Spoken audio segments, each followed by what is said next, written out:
ఈ particular meeting ఏంటంటే ఇది యాక్చువల్గా కొద్దిమంది కోఆర్డినేటర్స్ మీటింగ్ అని స్టార్ట్ చేశాం. నేనేం చెప్పానంటే ఈ రోజున ఏ స్థాయి నాయకులు వచ్చినా లేదంటే చంద్రబాబు గారు వచ్చి మాకు జనసేన మాతో రావాలని ఆయన ఆకాంక్షించిన లేదంటే తెలంగాణ ముఖ్యమంత్రి గారు కూర్చొని జగన్మోహన్ రెడ్డి గారు మీ అందరూ కూర్చొని జనసేన మీరు కలిపాలని వాళ్ళన్నా కానీ ఇవన్నీ ఏం సూచిస్తున్నాయంటే మన బలాన్ని చెప్తున్నాయి.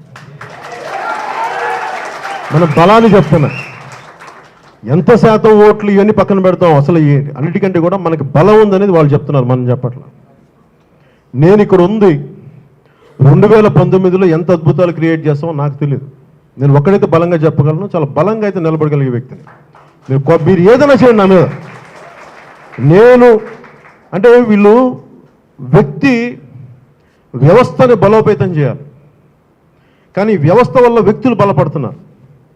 ఇప్పుడు నిన్న జగన్మోహన్ రెడ్డి గారి స్టేట్మెంట్ చూస్తే నన్ను 3 దశాబ్దాలు నేను ముఖ్యమంత్రిగా ఉండాలని, అలాగే టీడీపీ నాయకులు వాళ్ళ కుటుంబాలు 3 దశాబ్దాలు వీళ్ళ కోరికలు. అలా కాదు నా ఉద్దేశం ఏంటంటే, ఎనాలిసిస్ ఏంటంటే వ్యక్తులుగా బలపడుతున్నారు వీళ్ళెవరు అంటే ఎంతసేపు వ్యక్తులు ఇచ్చేవాళ్ళు మనందరూ సమూహం తీసుకునేవాళ్ళు, ఎంతసేపు అడుక్కునేవాళ్ళు. నేనేమంటానంటే నాకు కాలేజ్ సీట్ కావాలి, నేను జగన్మోహన్ రెడ్డి దగ్గరికి వెళ్ళాలా? నాకు వ్యవస్థను బలోపేతం చేయండి, ఒక కలెక్టర్ని బలోపేతం చేయండి, ఒక లా అండ్ ఆర్డర్ సిచ్యువేషన్ ఉంది, నాకు సిఐని బలోపేతం చేయండి. అంటే అక్కడ నాకు న్యాయం జరగదు, వ్యవస్థలో న్యాయం జరగకుండా ఈ నాయకుల దగ్గరికి వెళ్ళాలంటే ఎంతసేపు నాయకులు మనకి ఇచ్చేవాళ్ళు. నాకు ఎందుకంటే ఈ వ్యవస్థ మారాలి. నేను వచ్చింది ఏంటంటే వ్యవస్థను బలోపేతం చేయడానికి నా శక్తియుక్తుల్ని మొత్తం నా సమర్థతను వాడతాను, కానీ నేను బలపడడానికైతే నాకున్నంత బలం మీకు తెలిసి ఎంత ఉంది. నా బలాన్ని మన వ్యవస్థగా వాడటానికి పెట్టుకున్నాను.